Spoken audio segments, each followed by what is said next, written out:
he, as the head of Wikileaks, has done more to bring the truth of what happened in Iraq and many, many other places than anyone else alive on the planet.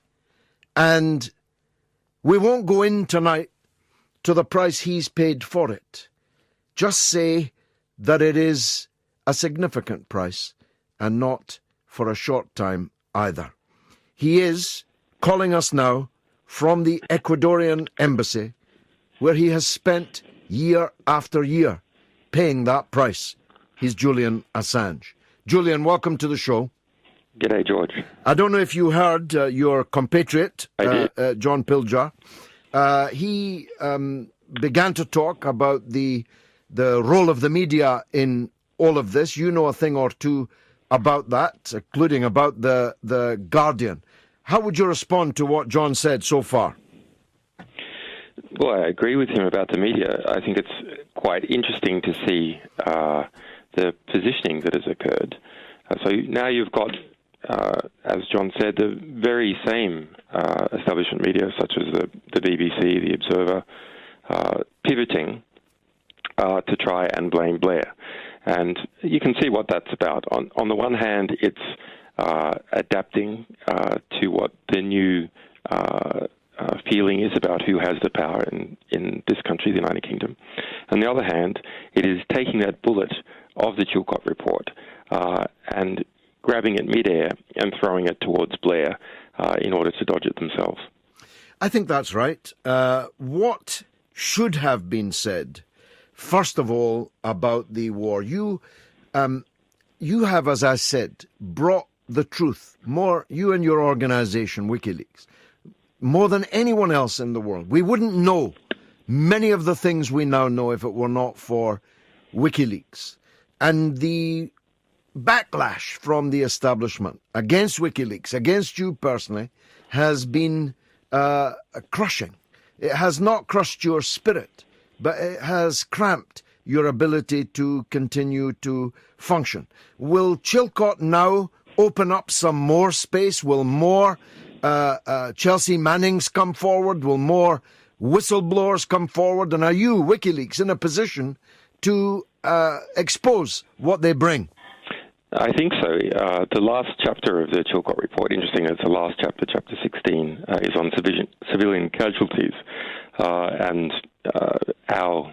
my analysis of the Iraq war materials that we published, more than 400,000 classified documents, and what the US record keeping was on the civilian kills. They had records of more than 160,000 casualties, more than 105,000 deaths, just between 2004 and 2009. That is used in the Chilcott report. Now, interestingly, the British government did not, as far as the Chilcott report could determine, keep accurate figures as to civilian kills. The United States also claimed that.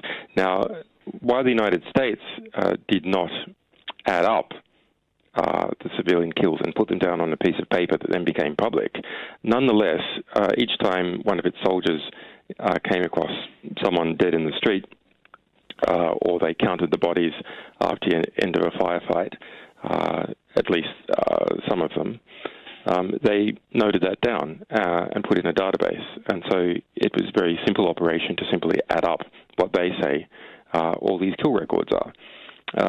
But they avoided doing that in such a way that became public, and the UK government did so as well. Why? Because of the political lethality to the war effort of having a civilian kill count issued by the military itself. Political lethality. What an amazing phrase, and absolutely accurate. It's going to be lethal now, isn't it? I think so. I just want to go back a bit, because it's a bit funny for us, because we published a progenitor to the Chilcott report back in 2008. That was Stability Operations in Iraq, a classified document by the MOD, 100-page Chilcott. And that document, which you can find by searching for Wikileaks TELIC, T-E-L-I-C, it gives a description of why the Iraq War occurred, or rather why it ended in a disaster, is because of some kind of original sin. And the original sin was secrecy. And why did there need to be such secrecy in 2002? That secrecy meant, and it's detailed in the TELIC report, that Blair did not communicate to the MOD what was going to happen, that there was a rush towards war until December 23, 2002. Kept it all secret. Why did he keep it secret?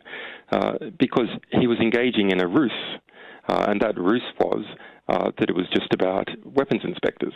And at any moment there could be a diplomatic breakthrough and there would be no war. But if it was exposed that, in fact, that he was engaging in very serious war planning 6 months or a year before, that ability to sell the war as a conflict about disarmament would have unfolded. So as a result, there was no proper post-war planning because there wasn't time for post-war planning. And the TELIC report says that even in it wasn't until the combat operations, the initial invasion itself had almost completed, that contractors were called up who would get the power back on and so on. Well, the ruse, as you described it, is exposed in the now infamous document, "We will be with you, comma, whatever. Full stop." And that full stop is a total, unqualified full stop. I suppose the question, maybe you're not able to answer it, I'm not. We now know what happened. We now know what the result was. But what we don't really know is why. Why did Blair do this? There's another question about why the British state allowed him to, but why did he do it, in your view? I think that's a very interesting question. I don't have all the pieces that I am comfortable to answer that. I have some guesses. Okay, so one of the things that is barely mentioned in the report, it is there towards the end, is about oil and the conversations that Blair had with BP and Shell and wanting to get a piece of the oil. That was from the neocon side in the United States. That was clearly it was possibly the major element. But I look at it another way. It's not enough to explain why Blair went out on such a limb. I think that he's a politician who managed to climb up, ingratiating himself from a young age with more senior people, and in a repeat pattern with about 7 different people he served under. And so the result is he becomes Prime Minister, but the behaviour is ingrained. Now it's necessary to ingratiate yourself with the next more powerful person. And in this case, he perceived that to be George W. Bush and the United States. Even when that next most senior person is inches from imbecility? Well, I suppose it's even better from the perspective of someone who's trying to ingratiate. That if you've got a mark that you think you can, act the right part towards, who has power, then you can get some of that power yourself. Yeah. He was the president's brain, wasn't he? The president's brain otherwise being missing. I'm not sure. I mean, the social structure within the White House at that time, with Cheney and neocons and Rumsfeld and so on. Rumsfeld is a highly intelligent person, for example. There's a particular ideology that Rumsfeld had. Cheney became very wealthy as a result of the war. Halliburton, the company that he formerly headed up, became extremely wealthy in terms of contracts and so on. So one way of looking at this is particular sections of society, namely the war people involved in war industries, arms industries, oil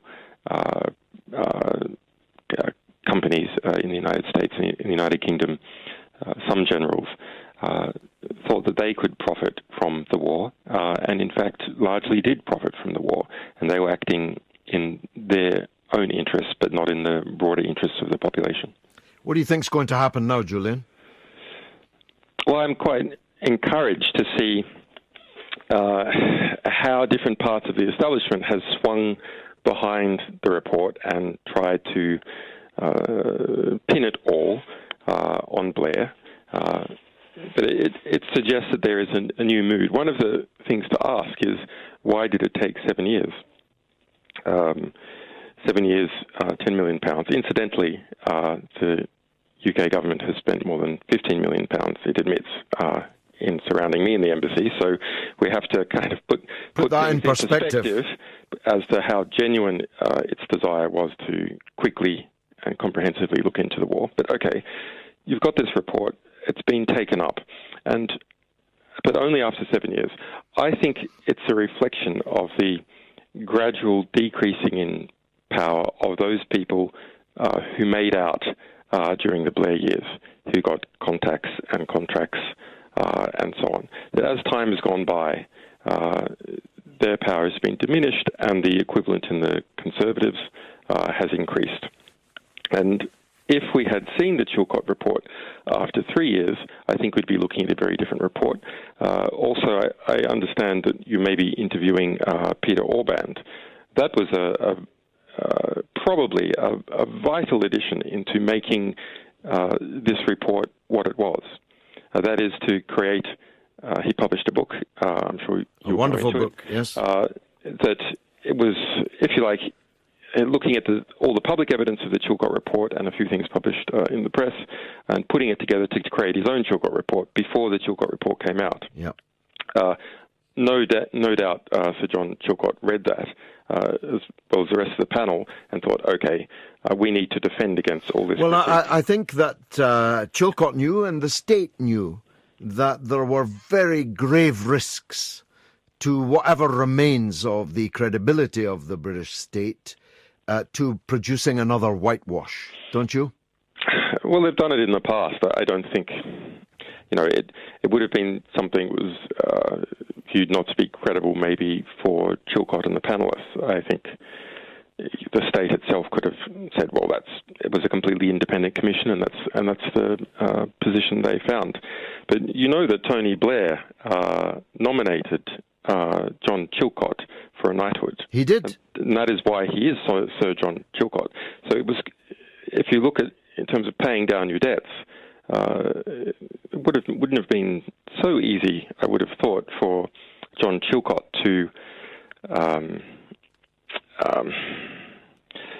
throw that in Tony Blair's face. But he did in the end, and I think that's a reflection about the whole of society rather than about that panel, most of which supported the Iraq War themselves. Indeed so. Julian Assange, wonderful to talk to you again. Thank you very much indeed for coming on the mother of all talk shows.